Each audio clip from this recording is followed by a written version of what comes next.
Look at the circuit in the picture. When you close the switch, the lamp lights. A cell stores chemical energy that can be changed to electrical energy in a circuit. A battery contains two or more cells joined together.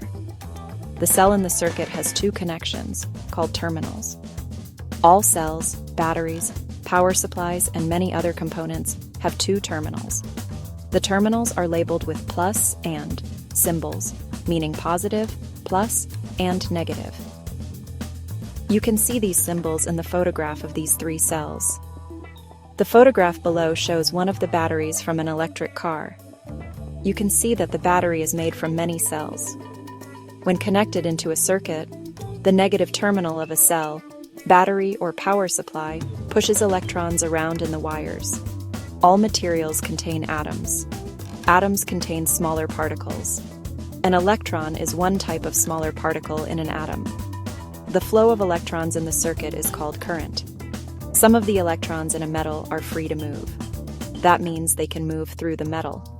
In a metal, these electrons move randomly, as shown in the diagram. Electrons are very small, and this diagram is not to scale. When the metal is placed into a circuit, the electrons move in the same direction. Electrons have a negative charge. Opposite charges attract, and like charges repel. To attract means to pull together, and repel means to push apart. That means positive and negative attract, positive and positive repel, negative and negative repel. Therefore, electrons will be attracted towards the positive terminal of the power supply and be repelled from the negative terminal. If there is a break in the circuit, all the electrons stop flowing. Electrons can only flow in a complete circuit.